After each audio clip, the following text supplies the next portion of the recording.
premier webinaire de l'année, de cette année un peu particulière, 2020.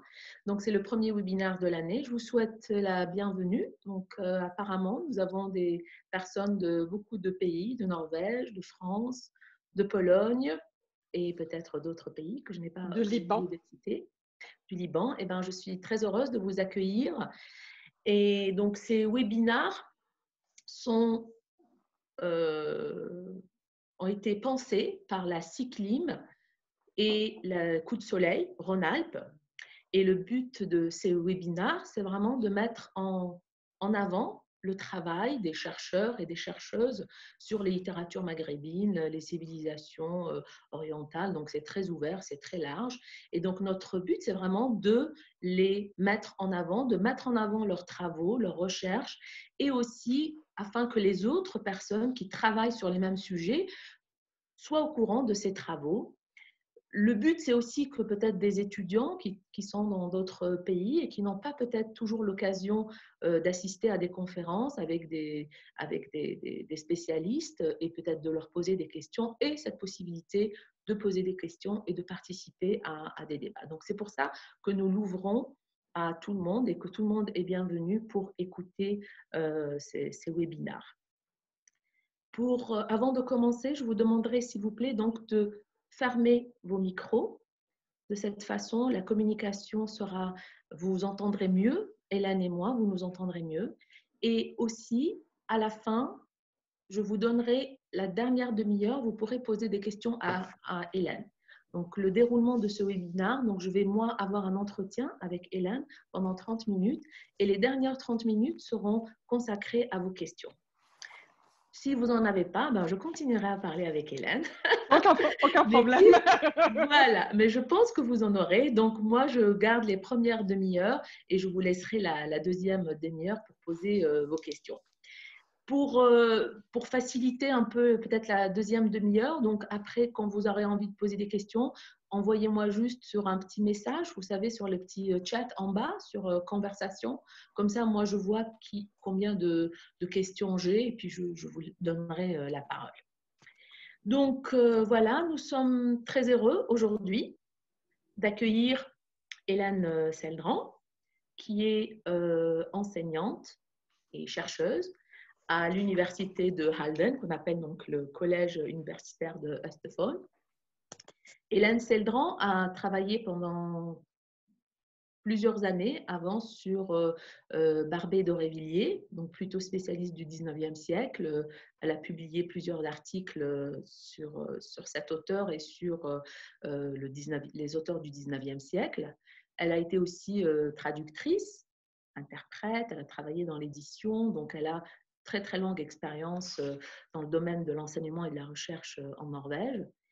Et depuis 2 ans, ou un peu moins, donc Hélène Seldran a commencé à s'intéresser à la littérature maghrébine et plus particulièrement la littérature algérienne et à l'histoire de l'Algérie.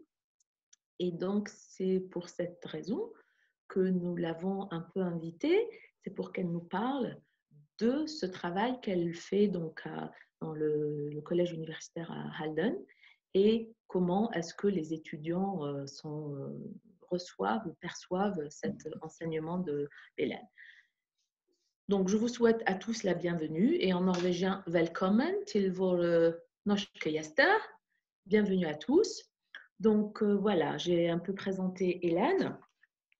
Je te laisse, donc je vais te tutoyer parce que je te connais, même si je ne t'ai pas vue depuis très longtemps, mais je vais te tutoyer. Je pense que ça va être très difficile de nous vous voyer. Ah oui.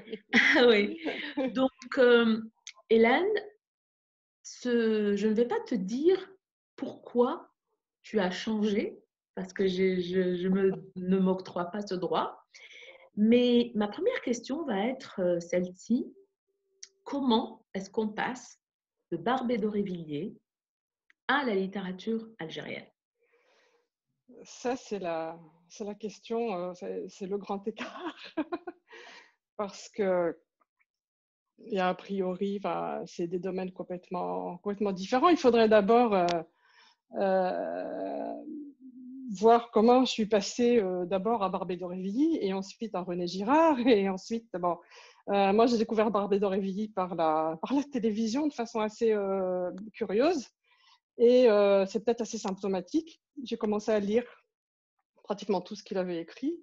Et j'ai fait un mémoire sur le portrait. Donc, ça avait strictement rien à voir avec, je croyais, au départ, avec ce que je ferai plus tard. J'étais pas très contente de disons, de la façon dont ma maîtrise avait été menée, parce que j'aurais voulu en faire autre chose que, bon, pour diverses raisons, ce qu'elle est devenue. Et donc, quand j'ai eu l'occasion, j'ai demandé une bourse de doctorat, et mon projet de doctorat, c'était sur Barbé d'Aurevilly.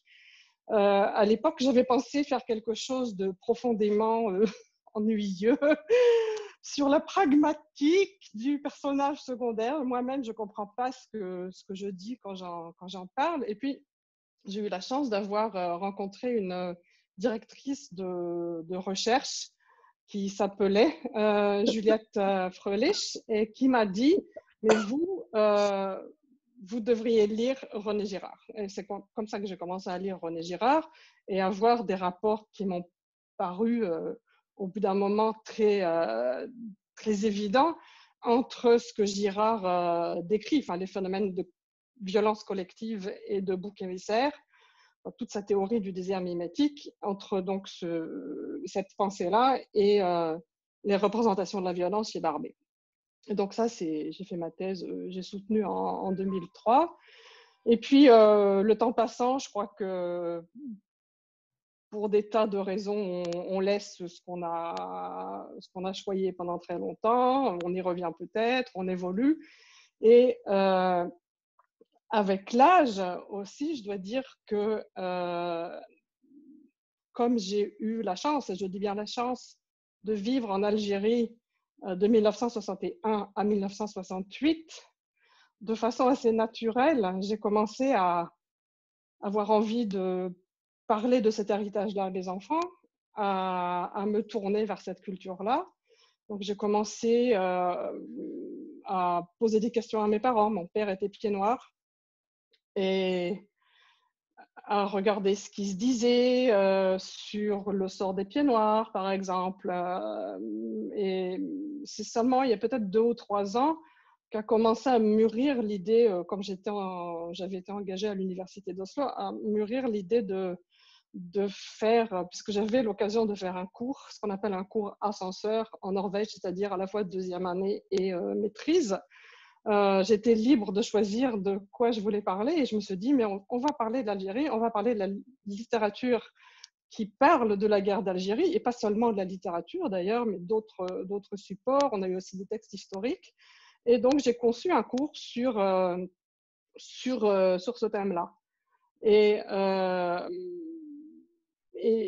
je me suis aperçue, en fait, que d'abord, d'un côté, du côté des étudiants, on connaît très mal, en fait, cette période de l'histoire de France en Norvège, parce qu'il n'y a pas de tradition de rapport entre l'Algérie et la Norvège, même si, et ça on y viendra tout à l'heure, il y a eu une présence norvège en Algérie dans les années 60. Et en même temps, et ça c'est d'un point de vue plus personnel, je voyais les reportages, je lisais des articles, et donc je voyais les discours qui étaient en fait présentés sur le sort des pieds noirs, et aussi sur la façon dont les pieds noirs voyaient la population arabe. Et je n'arrivais pas à faire correspondre les deux, parce que j'ai jamais vécu avec ma mère est lorraine, mon père était pied noir, et je n'ai jamais vécu avec des parents qui disaient du mal de l'Algérie, qui disaient du mal des Algériens. Quand je leur posais les questions sur la façon dont ils vivaient ensemble, s'il y avait des contacts ou pas, je n'arrivais pas à faire coïncider ce qu'ils me disaient, je pense en absolue toute bonne foi, avec les autres discours que je recevais par ailleurs. Et donc, je me suis dit, moi, je suis littéraire.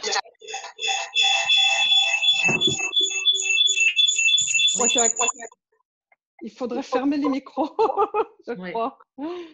Je me suis dit, moi, je suis littéraire, donc qu'est-ce que je peux faire avec cette compétence-là? Je me suis dit, je vais regarder ce qui se passe, ce qui est dit des rapports Mhm. entre les Algériens et les Européens, enfin les pieds noirs, Mhm. dans les textes littéraires. Donc, c'est comme ça que j'en suis arrivée là. Alors, bien évidemment, là, j'ai compris que c'était un domaine absolument énorme parce qu'il y a énormément de créations, il y a énormément de textes théoriques, il y a aussi, bien évidemment, tout le côté historique qu'il faut quand même essayer d'absorber. Donc, depuis quelque temps, ma bibliothèque se, je veux dire, se grossit d'abord d'ouvrages historiques parce que j'ai besoin d'apprendre certaines choses. Mhm. Et puis je travaille aussi plus particulièrement en ce moment sur un ou deux textes. Voilà, Oui, en donc gros. ce qui est intéressant, c'est que donc justement là, tu as un point de vue, tu viens de littéraire, mais tu as été obligé aussi de rajouter tout le côté historique parce que c'était très difficile d'expliquer la littérature algérienne si on n'a pas on va dire le côté historique qui vient renforcer. Est-ce que c'est ça que tu... Mais moi, je pense qu'on ne peut pas faire l'économie de la Mm. réflexion historique et de la recherche historique quand on fait de la littérature. Pour moi, il est absolument impensable de séparer un texte de son contexte. Et chez Barbé d'Aurevilly, si on ne sait pas ce que c'est que la Révolution française, on ne comprend pas Barbé d'Aurevilly. Donc, je crois que moi, je ne suis pas du tout attachée à la lecture du texte pour la lecture du texte. Alors bien évidemment, je pense que chaque texte un auteur met en œuvre des moyens pour dire, il a son style, il fait des choix de forme, il fait des choix esthétiques, mais il y a aussi derrière un arrière-plan historique dont on peut pas faire l'économie. Et pour en revenir au lien qui a en fait, comment est-ce que ce grand écart est possible, je me suis aperçue en fait, parce que ça c'est vraiment c'est une maturation, on n'a pas la science infuse, on n'a pas une illumination, ça c'est un travail qui se fait, je dirais presque, c'est une gestation assez lente, et puis tout d'un coup on se dit, ah, bah oui, peut-être. Et moi, le lien que je vois entre Barbé et le sort des pieds noirs, en fait, c'est René Girard, c'est le discours victimaire. Et voir de quelle façon on a pu présenter les pieds noirs comme des victimes, comment le discours pieds noirs aussi a pu se réapproprier une pensée victimaire. Et alors pour moi, il n'est absolument pas question de dire non, ils n'ont pas été maltraités, non, les méchants étaient là, les bons étaient là. Ça, c'est un discours qui m'intéresse absolument pas. Mais ce qui m'intéresse, c'est de voir comment, dans des textes littéraires, les auteurs se réapproprient ou mettent à distance ce que l'on sait du fait historique et de Mm. quelle façon c'est fait. Oui. Voilà, à peu près. Et oui, et tu te doutes bien que justement, nous, ces webinaires, donc on les fait avec la CICLI, mais avec Coup de Soleil, qui est une association, donc peut-être je n'ai pas eu l'occasion de la présenter, donc qui est une association qui a pour but de promouvoir les cultures maghrébines, de, de construire des ponts entre les mémoires des pieds noirs et les mémoires des Algériens. Et c'est vraiment le travail que Coup de Soleil fait depuis des années. Des deux côtés de la Méditerranée pour que les mémoires soient enfin apaisées. Et je pense que le travail que tu es en train de faire va vraiment aller dans ce sens. Donc voilà, on est très content que tu t'y intéresses et j'espère qu'on pourra le lire bientôt. Alors, avant de passer à la traduction, j'avais une autre question. Comment Oui. est-ce que, comment est-ce que tes étudiants reçoivent ces textes avec, sachant que, bon, généralement en Norvège, on étudie la littérature française, donc on vient un peu pour le côté littérature française. Et donc là, toi, tu les exposes à une histoire qu'ils ne connaissent pas, à des textes qu'ils ne connaissent pas. Alors, comment ça se passe? Est-ce que c'est la curiosité qui prime ou est-ce que c'est la difficulté? Comment ça se passe? Ça se Et peut-être passe, tu peux nous parler de tes textes que tu as choisis, excuse-moi. oui, mais tout d'abord, alors la littérature française, c'est une chose, mais ce qu'il faut dire, et je ne vois pas leur nom là ce soir, c'est dommage, c'est qu'il y a quand même une tradition de l'étude de la francophonie en Norvège. On a quand même des noms comme Ingse Skattum, Karin Holter, Sanna Aker, qui ont fait un ouvrage sur la francophonie. Mais ça, ce sont des gens qui ont pris leur, leur retraite. Donc, Oui. il y a une relève à assurer, mais il y a quand même donc, une tradition de plusieurs dizaines d'années en Norvège de ces études-là.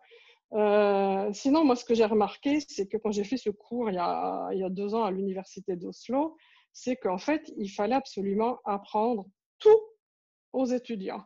C'est-à-dire que, bon, ils savaient bien évidemment que l'Algérie avait été une colonie française. Quand vous leur dites ça a été une colonie de peuplement pendant 130 ans, ah! Et en fait, on s'aperçoit qu'ils n'ont pas les détails, ils ne savent pas du tout ce qui s'est passé, comment ça s'est passé, la guerre, ils n'ont pas de connaissances dessus. Et donc, moi, je leur ai fait un cours historique au départ, vraiment un cours d'introduction, bon, aidé en cela par mon bon collègue Steina Lenglo-Ross, pour être sûr que je ne mettais pas les pieds à côté de là où il fallait les mettre.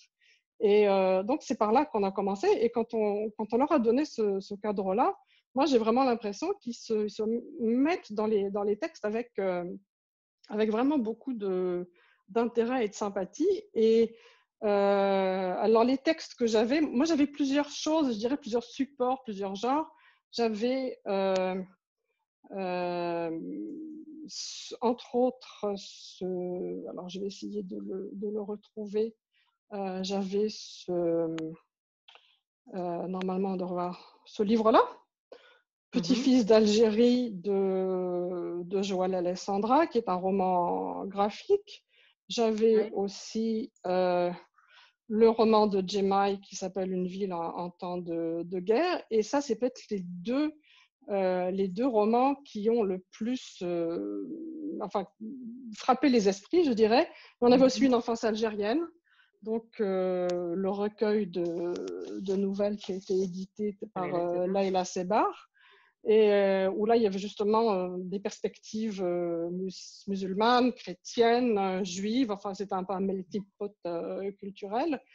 Et on avait aussi le film de Pontecorvo, La bataille d'Alger. On avait aussi des textes d'historiens. Et comme je ne pouvais pas écraser mes étudiants avec les études très poussées de Benjamin Stora ou de Guy Pervilliers, je leur ai fait lire le petit livre de Stora qui s'appelle La guerre d'Algérie expliquée à tous.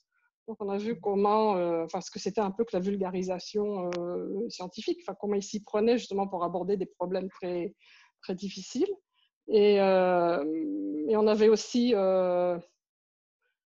des choses sur Camus, enfin Camus brûlant, des extraits des chroniques algériennes. Et il y avait aussi, au niveau de la maîtrise, le livre de Daoud.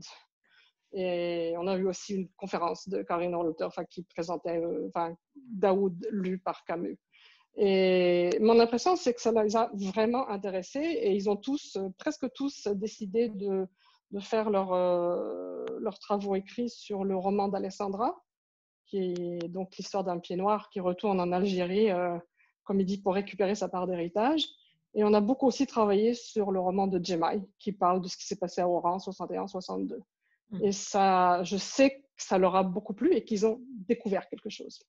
Oui, Voilà. je suis très contente que, comme tu dises, qu'il y ait une relève à Oslo, en Norvège, et que toi, tu fasses partie de cette relève, parce qu'effectivement, il y a plusieurs années de cela, il y avait plusieurs chercheurs qui travaillaient sur la littérature francophone, Karin Holter, Ingse Sanaker, Louros qui a fait beaucoup de travail sur l'histoire. Et à un moment donné, il n'y avait plus personne parce qu'ils ont tous pris leur retraite. Donc voilà, heureusement que Hélène arrive. Et que tu prennes la relève et j'espère que tu vas encore former plusieurs étudiants en littérature maghrébine et francophone et aussi. Alors, j'espère qu'il y aura d'autres questions sur ça. Alors, moi, je voulais passer donc à un autre domaine, c'est concernant la traduction que tu Mhm. as faite d'un livre qui est quand même, qui a aussi une sacrée histoire. Donc, on n'aura pas Oui. beaucoup de temps d'en parler, mais je trouve que c'est très important que tu en parles parce que tu as fait un travail vraiment monumental. C'est le livre d'un Norvégien qui a été en Algérie pendant la guerre d'Algérie et qui est resté en Algérie pour, donc en fait c'était un Quakers, pour développer certains projets avec les habitants en Kabylie. Et donc le livre s'appelait Algerisch Erfaring, Utveckling met Eigenkraften. Et toi, tu as trouvé ce livre et tu as décidé de le traduire. Donc Alors, voilà, ce que je vais tu faire vas nous en d'abord, parler. Donc je te laisse je vais nous vous en parler de cette parler. expérience. Je Oui, vais, vas-y. je vais en parler, mais tout d'abord, je voudrais saluer l'auteur du livre et sa femme, puisqu'ils me font l'honneur et le plaisir d'assister ce soir. C'est Egil et Turid Hovdenok qui sont ici avec nous ce soir. Bienvenue. God kveld. Et le livre, c'est donc cet ouvrage-là. Je vais vous le montrer. C'est ce livre-là. Voilà. Et donc, moi, et je remercie aussi Astrid qui est là, qui nous avait mis en contact. Et moi, ce que j'ai fait, donc, c'est de traduire une version écourtée en français destinée au public kabyle, puisque ça raconte une histoire qui s'est passée en Kabylie et qu'apparemment, il y avait un intérêt fort pour que le livre soit traduit en français. Et donc, c'est ce que j'ai fait, mais aussi en accord avec Egil, j'ai édité le livre parce qu'il fallait l'adapter à un public français, enfin un public francophone. Et comme c'était un texte qui était fait en fait à la fois de récits autobiographiques, de récits personnels, de rencontres avec le peuple kabyle, de descriptions de paysages, mais aussi de tout ce qui concerne les cheminements bureaucratiques pour faire accepter un projet de développement. Il y avait aussi des rapports, il y a des lettres, donc c'était vraiment assez composite. Donc moi, j'ai essayé de donner un fil rouge à cet ensemble-là. Et donc, du point de vue de la technique de traduction, c'est pas sans poser certains problèmes. Mais je ne sais pas jusqu'où on peut entrer dans le détail, mais ce qui est absolument extraordinaire, c'est l'expérience, c'est l'histoire que raconte ce livre. Parce que moi, j'ignorais complètement que la Norvège avait eu une présence en Algérie avant la guerre et après l'indépendance. Parce que l'auteur s'est rendu une première fois, je crois, en 1953, pour une période en tant qu'objecteur de conscience, ce que je trouve déjà extraordinaire. Ouais. Et donc pour quelques semaines dans un village de Kabylie, donc à faire du travail d'aide sanitaire. Et voilà, Egil s'est dit il faut absolument que je revienne. Et donc il est revenu plus tard pour un séjour de plusieurs mois. Et donc il a participé à la reconstruction. Alors là, c'était un travail dans une dizaine de villages. Si je me rappelle, une reconstruction sanitaire, enfin une mise en place de structures sanitaires. Et puis, donc, ils sont revenus. Alors, tout ça, c'était un groupe de Quakers. Donc, ça se faisait sous la régie des Quakers. Ils sont revenus juste après l'indépendance. Et ils y sont restés jusqu'en 68 ou 69. Et ça, il y a très peu de gens qui le savent. Et ce qui est extraordinaire, c'est la façon dont ce groupe a mis en place des écoles, a construit des châteaux d'eau, a mis en place un centre médical, a donné aux filles une éducation qui leur permettait d'apprendre quelque chose, d'avoir un travail par rapport aux garçons qui étaient en général favorisés, comment, je veux dire, tout ça sur un pied d'égalité avec la population. Et c'était donc à l'époque une façon très nouvelle de concevoir l'aide au développement, parce qu'il fallait surtout pas, je crois que le but de Hegel et de son groupe, c'était pas de faire de la charité, mais de donner aux gens sur place les moyens de pouvoir être indépendants véritablement après.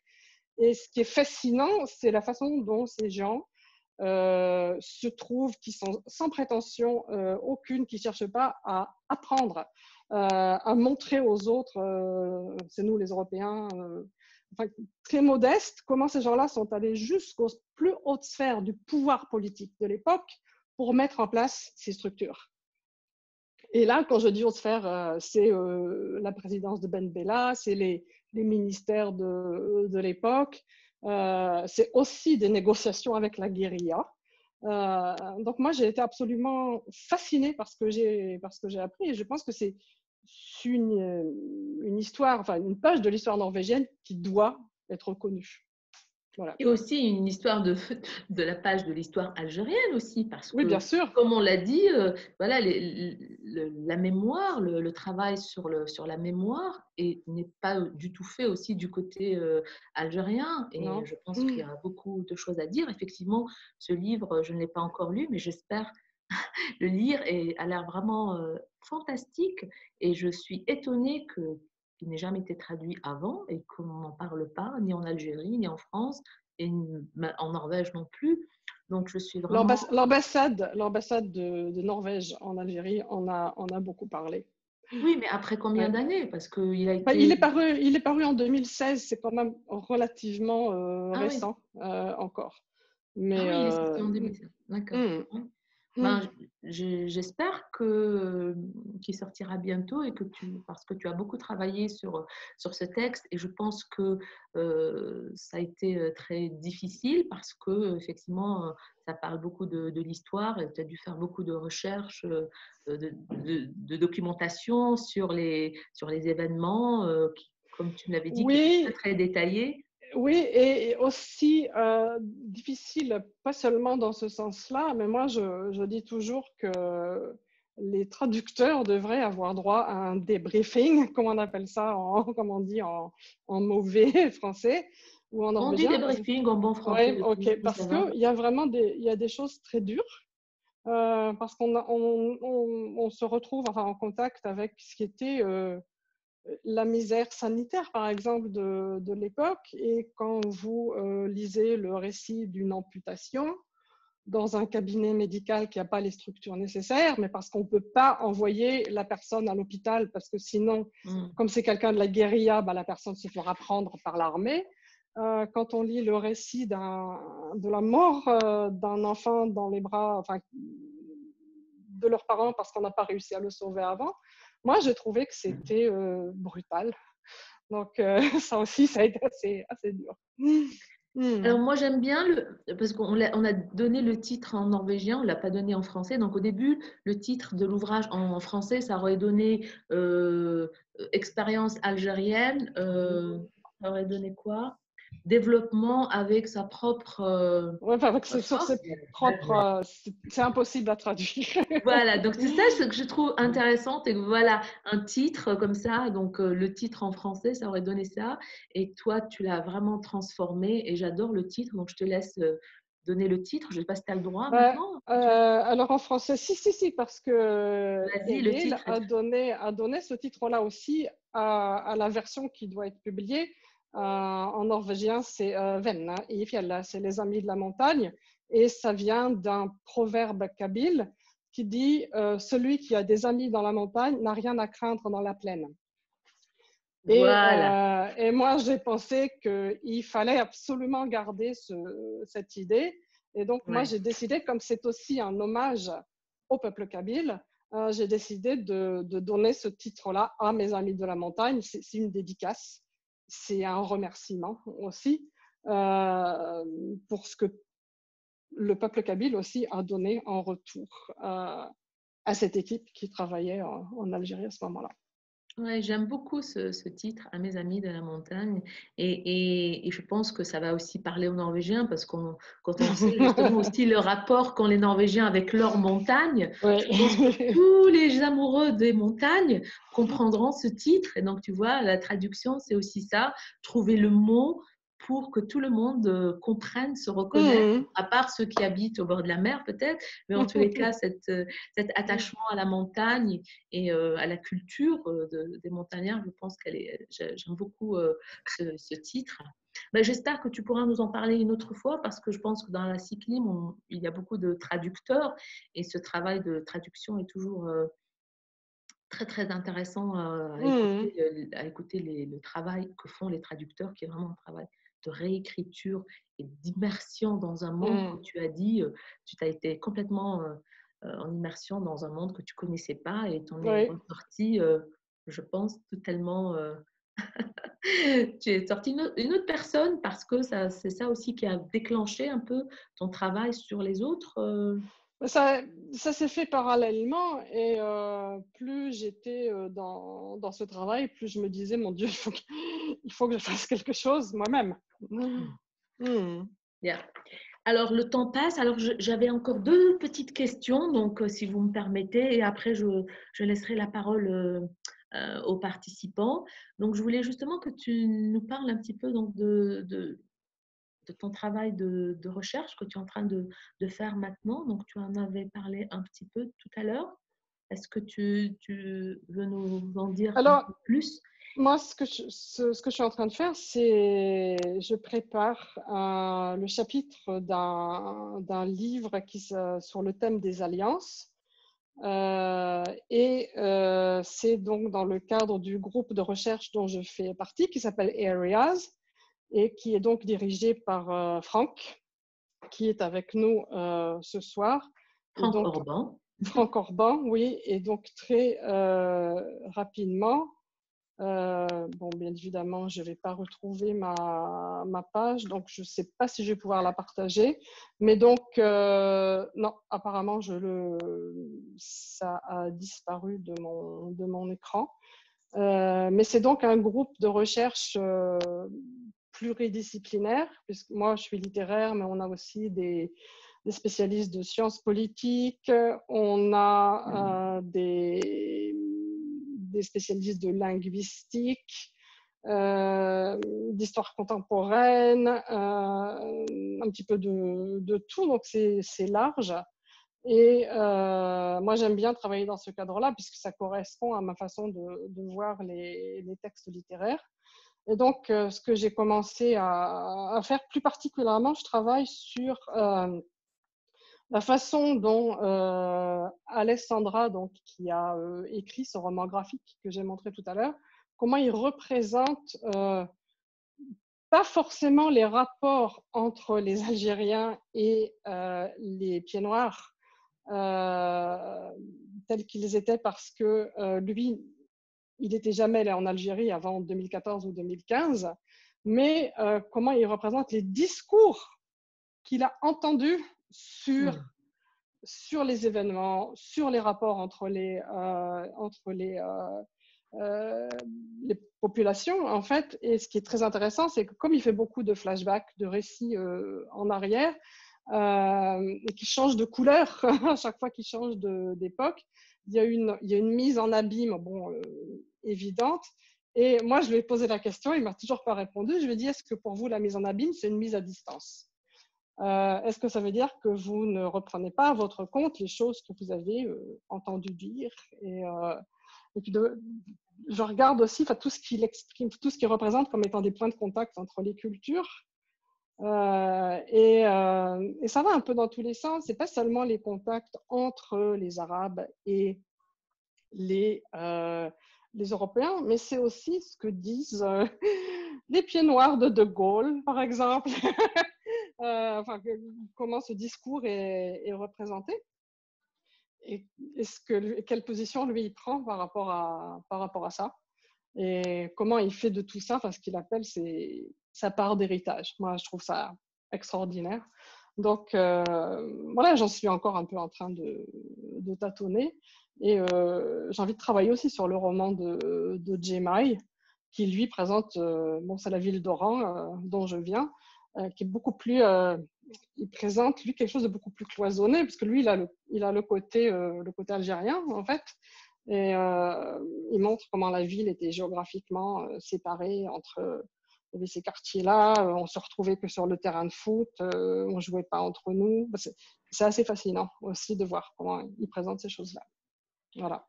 Ah oui, la représentation, comme tu le disais, est-ce que c'est la représentation qu'on se fait de l'autre, de Oui, l'étranger, et oui, qu'on pense que l'étranger a de nous, est quelque chose d'absolument fascinant. Et oui. je pense que Jean-Pierre Benisti ne me contredira pas. Quand, à Coup de Soleil, on a travaillé sur des textes qui ont été écrits par des pieds noirs et par des Algériens, et on avait remarqué qu'en fait, on retrouvait les mêmes craintes chez les uns et chez les autres, c'est-à-dire les Arabes pensaient que les Français allaient les Oui, ils empoisonner, par empoisonnent la exemple, et les nourriture. Français pensaient que les Arabes. Donc, en fait, c'est les peurs, les craintes et toutes les peurs qu'on essaye de mettre chez l'autre, et parce qu'elles sont en nous. Et ça va être, je pense que ton travail va être très intéressant et fascinant, d'autant que tu vas apporter un côté littéraire, mais aussi la BD, qui est quand même un genre qui n'est pas très étudié d'habitude en littérature maghrébine. Pourtant, on a de très bons BDistes, comme on les appelle, Oui, mais c'est vrai, les BDistes pieds noirs, il n'y en a pas beaucoup. Il y a aussi c'était Fernandez, je pense aussi, qui en a fait. Donc ça commence. Je pense que c'est un genre qui mérite d'être aussi bien étudié, oui.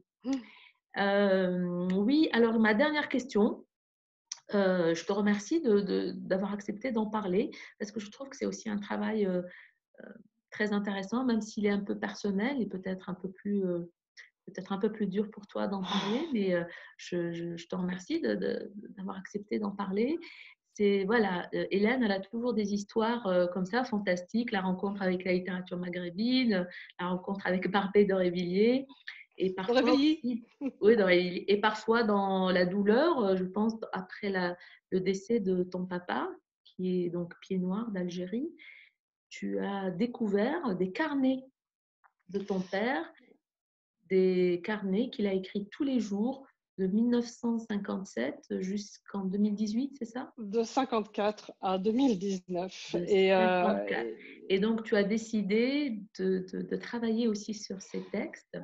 Donc, voilà, si tu veux nous en dire quelques mots, je pense que voilà. Je peux le faire et je peux rectifier en disant qu'en fait, je ne les ai pas découverts parce que j'en ai toujours, on en a toujours connu l'existence. Je pense Oui. que derrière les écrans noirs se cachent mon frère et ma sœur. Donc, on a toujours su que ça existait parce que c'était toujours là que quand il y avait une querelle entre mes parents, oui, ça s'est passé là, ça s'est passé là. Non, non, non, non, mon père, lui, se levait, il ouvrait l'agenda à la bonne page et puis comme ça le problème est réglé. Voilà, je l'ai noté, c'est là. Et ce qui est intéressant, c'est que c'est un agenda, en principe, c'est quelque chose où on note ce qu'on va faire. Lui, il notait ce qu'il avait fait.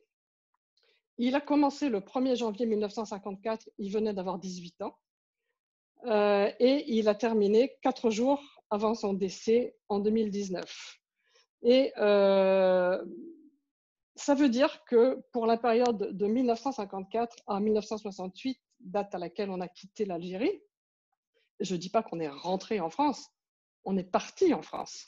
Donc pour cette période-là, j'ai un document brut extraordinaire sur ce qu'était la vie d'une famille pied noir, ou je dirais franco-pied noir, parce que ma mère est lorraine, au quotidien à Oran, un petit peu à Alger, mais surtout à Oran.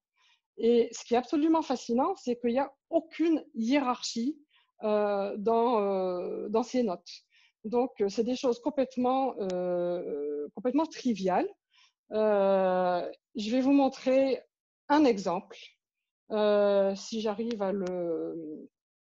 alors, bien évidemment, non, il ne va pas vouloir s'afficher, donc je ne vais pas perdre de temps avec ça. C'est pas grave. Mais Après, quand on va travailler la vidéo, on pourra rajouter des oui, documents.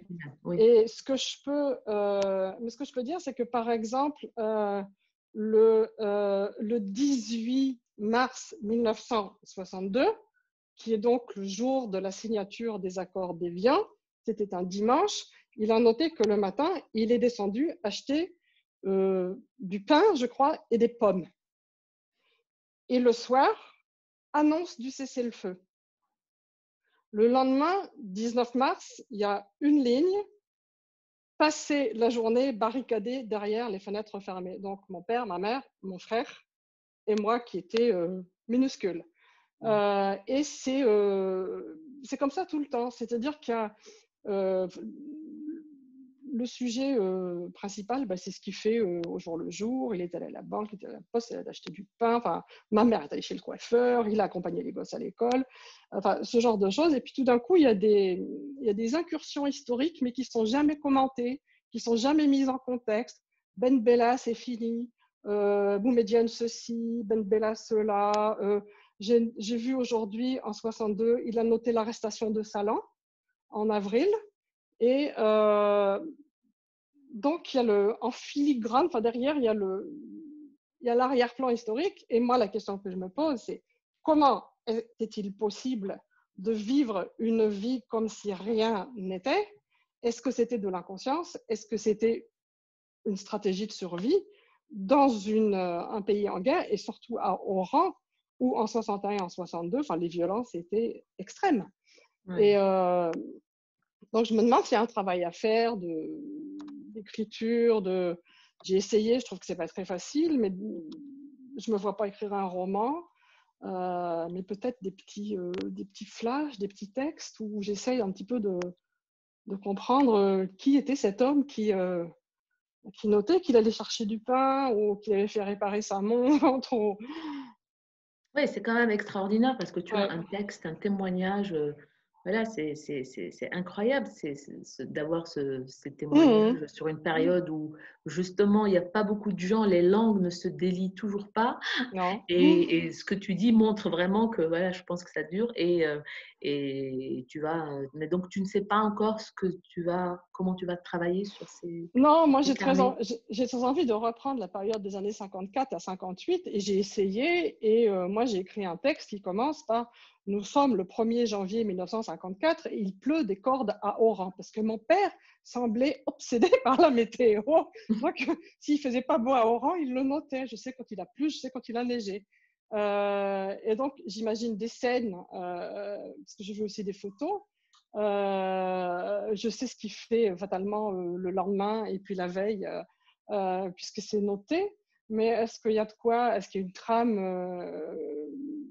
Je me sens pas du tout les talents d'une romancière, mais j'ai envie de faire sortir ça des agendas. Et je ne sais pas encore quelle forme ça aura. Merci en tous les cas d'avoir partagé ces souvenirs, mais aussi ces moments un peu assez exceptionnels de trouver comme ça. Bon, je sais que tu avais l'existence, mais tu ne les avais pas lus avant. Donc là, tu as eu quand même. Disons que on les consultait de temps en temps, et puis de façon égoïste, on retourne voir la page de sa naissance ou la page de la naissance de ses propres enfants. Mais comme je les scanne depuis à peu près 1 an, je fais par période des plongées, mais vraiment dans cet univers-là. Et d'ailleurs, j'ai toujours un peu peur quand je vais le faire parce que j'ai fait un saut de 60 ans en arrière. Mais c'est fascinant. C'est fascinant. Ben voilà, merci beaucoup. Je pense que j'ai essayé de faire vite, mais en même temps, c'est tellement intéressant tout ce que tu as partagé avec nous, Hélène. Merci beaucoup. Voilà, j'ai essayé de faire un peu les 4 grandes parties de ton expérience. Donc, c'était un peu rapide. Mais voilà, il nous reste 15 minutes. Donc, je te remercie encore d'avoir accepté. Merci. Et je remercie encore tous les participants. Tusen tack till alla gäster. Et on se disait avec Hélène que ça allait être difficile entre une pied noire et algérienne de ne pas dépasser le temps. Voilà, on l'a fait, on a dépassé. Mais voilà, vos questions. Donc, si vous avez des questions, vous pouvez, Touria, si tu veux ouvrir le micro. Donc, si vous voulez poser une question, vous levez juste la main et Touria vous ouvre le micro. Je crois que Touria a une question. faut lire le chat aussi. Je crois qu'il y a des Oui. questions dans le chat. Ben, Touria, tu peux poser ta Oui, question, vas-y. je l'ai écrite. Vous m'entendez? Oui, on Oui. t'entend, vas-y, pose-la parce que je ne sais pas si tout le monde est en train de lire. Vas-y, Ok. Touria. Ben, d'abord, merci à vous deux et merci à Hélène pour cette présentation passionnante. Merci. J'ai envie de lire tout ce que vous avez fait, c'est-à-dire Oh mon Dieu. la traduction d'abord de cet ouvrage. Je ne sais pas s'il est présent, si on peut l'acquérir en France. Il Cet n'est pas ouvrage. encore publié. Ah, ce n'est pas encore publié. On est, non, pour dire les choses simplement, enfin, la crise sanitaire a touché aussi, Ah pas oui, seulement, enfin, a touché comment dire, le milieu éditorial en Algérie. Et donc, pour le moment, je sais que les auteurs enfin, l'auteur est à la recherche de solutions pour le faire publier. Voilà. d'accord. Mais vous n'avez pas songé à le publier en France? Euh, je pense pas que ce soit le but, mais ça, c'est pas de pour le moment, la question n'est pas de mon ressort. Donc, je sais qu'il était question de le faire publier en Algérie. Ça, c'est une bonne question pour Coup de Soleil. Peut-être qu'on pourra essayer de trouver J'en ai des, parlé oui, des aux éditeurs. intéressés. Ouais. Mhm. D'accord, Et super. vous, ben, tu en parleras avec l'écrivain, donc il est là, Monsieur Egil. Si jamais Ouais. voilà, vous avez envie, donc je pense que c'est intéressant pour les Norvégiens. Vas-y, Touria, ta question, vas-y. Oui, je voulais parler aussi de la réception de la littérature algérienne et plus globalement la réception de la littérature maghrébine en Norvège. Est-ce que c'est diffusé, traduit Oui. voilà. Oui, il y a une diffusion, il y a une traduction. Alors, comme moi, c'est encore quelque chose, enfin, c'est un domaine dans lequel je suis relativement nouvelle. J'ai encore moi-même des tas de choses à découvrir. Mais je sais par exemple que Assa Djebar est traduite. Bon, Daoud, bien évidemment, il est traduit. Je me demande si Sansal est traduit aussi. Slimani, on parle d'elle. Enfin, je crois que il y a un intérêt, mais je pense que, étant donné qu'il manque, en fait, et ça, les Norvégiens le reconnaissent eux-mêmes, cette connaissance en fait de ce qui lie en fait la France et l'Algérie. En bien comme en mal. Enfin, je crois qu'il y a quelque chose à renforcer là pour accélérer ou renforcer l'intérêt pour cette littérature-là. Mais ce que je remarque, c'est que les étudiants sont très intéressés. D'accord. Je crois qu'il y a une question d'une Astrid, personne ici. vous parlez de l'art de perdre. Je ne sais pas, c'est de qui, Astrid? Alors, c'est zénitaire, mais je ne la vois pas la question. Donc, Il y a Majbrit, c'est ça? Je m'excuse si j'écorche le Non, nom. oui, c'est alors bien. là, l'art de perdre, pour répondre à Astrid, il est paru en norvégien, effectivement. Et Alice Zeniter est venue en même temps que Benjamin Stora. Elle est passée après lui. Donc, Benjamin Stora lui a chauffé la scène il y a 2 ans, au moment où l'art de perdre est paru. Donc, ça a été effectivement traduit. Et Majbrit, Maïbrit, oui. elle dit: ces notes de votre père sont incroyablement intéressantes. Est-ce que vous allez écrire et publier sur ces expériences et souvenirs personnels du pays de votre naissance? Alors, Maïbrit, c'est pas la peine de me dire vous parce qu'on se connaît très bien. Ah non, c'est moi. Non, non, c'est Ah moi bon? qui ai. Oui, oui. Ah bon, d'accord, ok. Comme j'ai reporté Oui, sa je pense que question. oui, tu as un peu D'accord, répondu à la question. ok. Oui. Mm. C'est un peu ce que je disais tout à l'heure. J'ai commencé à écrire un petit peu, j'ai fait quelques récits. Quand je suis retournée en Algérie il y a 2 ans, j'ai écrit quelques semaines après un texte sur les journées que j'avais passées à Oran. Si, j'ai très envie de le faire, mais je trouve que c'est quelque chose que je repousse. Et je me dis, il faut que je me trouve dans la bonne disposition d'esprit. Et moi, je pense que j'intellectualise absolument pas l'écriture, parce que j'utilise ces facultés-là quand j'analyse la littérature. Et moi, j'ai l'impression que pour écrire, il faut vraiment que ça sorte, et il faut que ça puisse sortir. Donc, il faut vraiment se trouver dans la bonne disposition d'esprit. Donc, ça viendra sûrement, mais il faut que ça vienne. Voilà.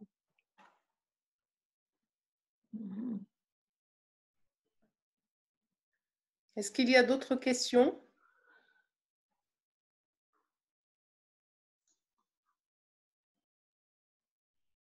Il y a un nouveau message. Oui. Oui, elle disait que Hélène avait répondu un peu à sa question, oui.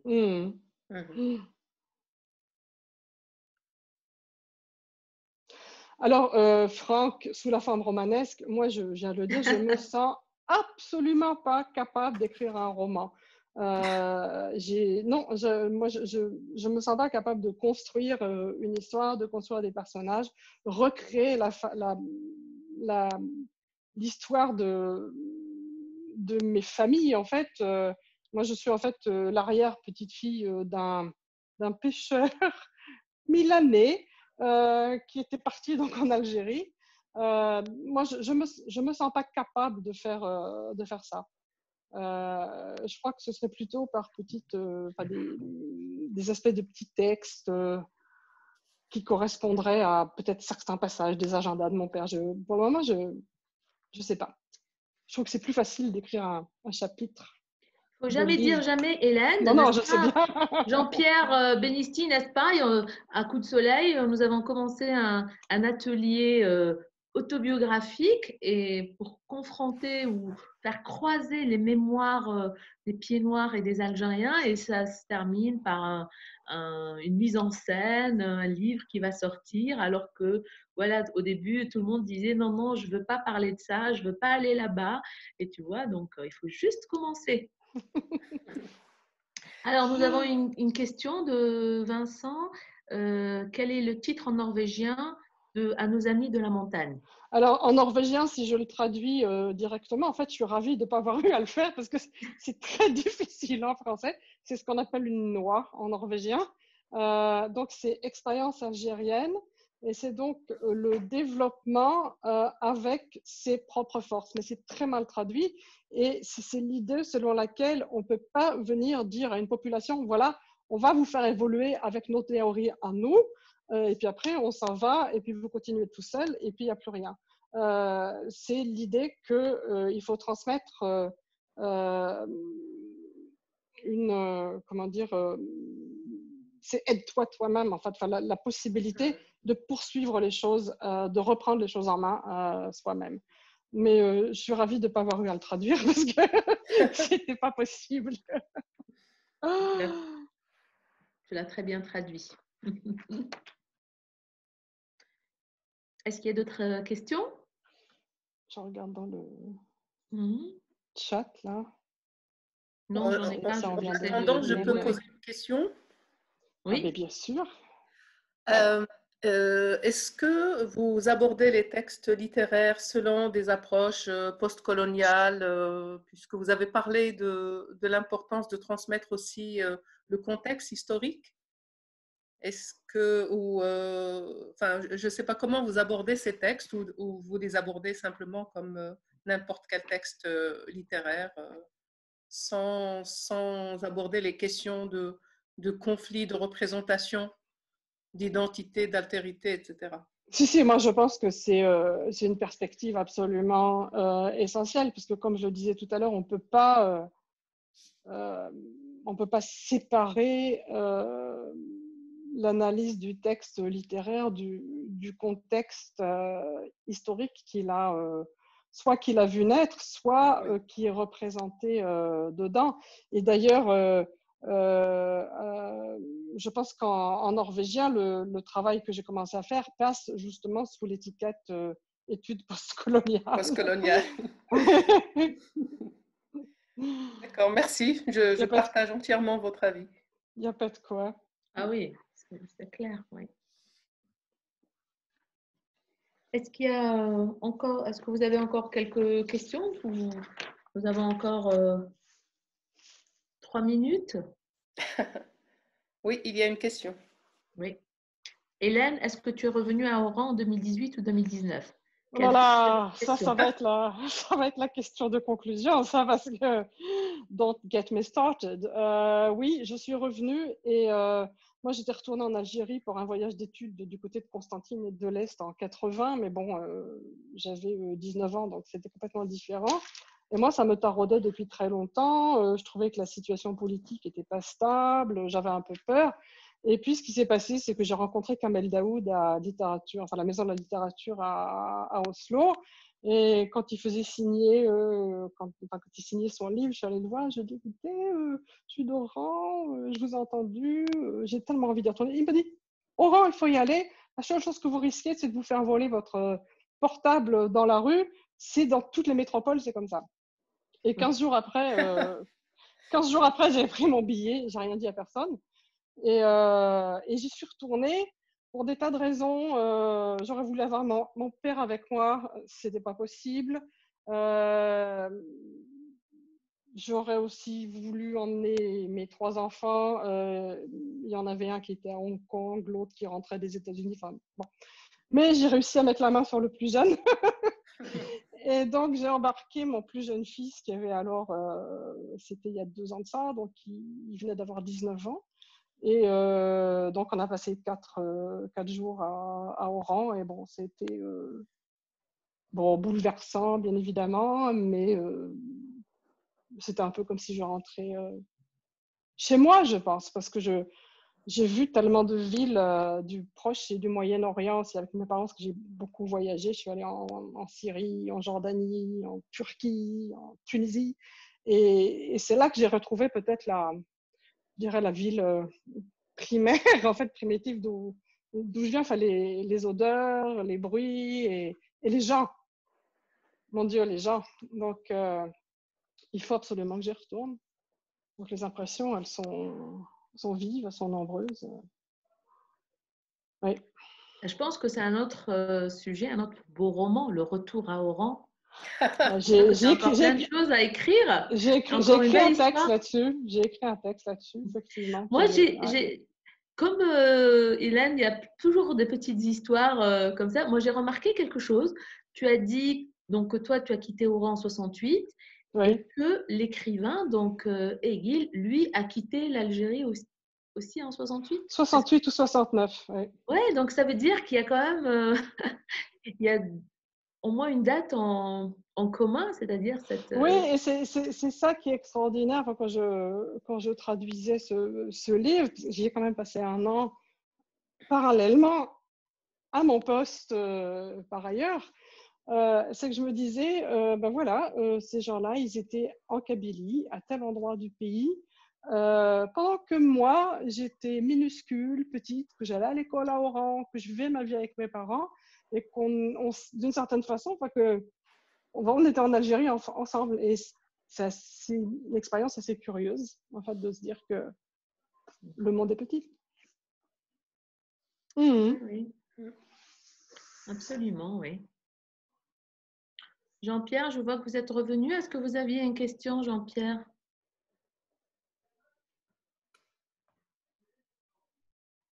Bon, ben… Bah, écoutez, s'il n'y a pas d'autres questions, alors on va peut-être arrêter notre webinaire et vous remercier tous de votre participation et remercier Hélène donc d'avoir bien voulu répondre à nos questions et d'avoir vraiment réussi à élargir notre champ de vision, de réflexion. Et je pense que ce que tu es en train d'entreprendre en Norvège est vraiment absolument passionnant et fascinant. Et j'espère que tu vas réussir à vraiment intéresser les Norvégiens sur la littérature maghrébine et l'histoire du Maghreb et que voilà, tu vas former les prochaines générations. Alors, j'espère, et je me dis que dans 2 ans à peine, il y a quand même une date importante en Algérie, puisque c'est les 60 ans de l'indépendance. Donc, je me dis peut-être que si j'ai la chance d'avoir terminé quelque chose à ce moment-là. Mais sinon, merci de m'avoir accueilli parce que ça donne aussi de la visibilité à nos petites montagnes là-haut dans le nord de l'Europe. On existe, on fait des choses. Donc, merci beaucoup. Alors, Madame, pardon. Oui, vous aviez une question Non, je suis étudiante chez Madame Hélène. Oui. Je suis fière de vous, Madame. Oh, je rêve de parler le français un jour comme vous. Ah, ça viendra. Je t'applaudis. Merci, Gilberte. Et moi, je voulais juste, avant de clore, puisque Hélène, donc tu as dit que l'écrivain, Monsieur Egil, est là, vous êtes là. Oui, bien sûr. Est-ce que vous parlez français, Monsieur Egil? Est-ce que vous nous entendez? Est-ce que vous parlez français? Est-ce que vous comprenez le français? Oui, Egil comprend le français, mais je ne suis pas sûre qu'il le parle vraiment maintenant. Oui. Mais en tout cas, Egil a relu ma traduction et il n'y avait aucun problème de ce côté-là. D'accord. Oui. Hi, Turid. Hi. Hi. It has been nice to see all of you, but for me and for Egil, it has been difficult to understand because we do not have a good ears. Okay. Yes, so it is very difficult to understand much of what has been said. But we are happy that you have had this conversation because we both think it is very important what you are doing here. Yes. We Tusen tack, Turid. We want to thank Helene Seldran because she has been so wonderful to cooperate with. Tusen tack. Thank you also, Esma. Tusen tack Turid och Egnil, tusen tack för den väldigt god jobb det har gjort. Och jag är väldigt glad att ni har skrivit och har gett en stor chans till alla att läsa om deras erfaring i Norge. Tusen tack. Je suppose que tu as remercié, n'est-ce pas? Oui, je les ai remerciés. Oui. Et Egil, j'avais dit à Hélène qu'il y avait aussi des Norvégiens Quakers à Constantine. Est-ce que vous avez eu l'occasion de les rencontrer à Constantine? Egil og Turid, har dere møtt nordmenn som var kvekere i Øst-Algerie, i Konstantin?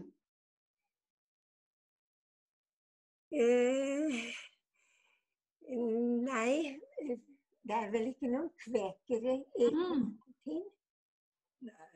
Nei, vi tror ikke det.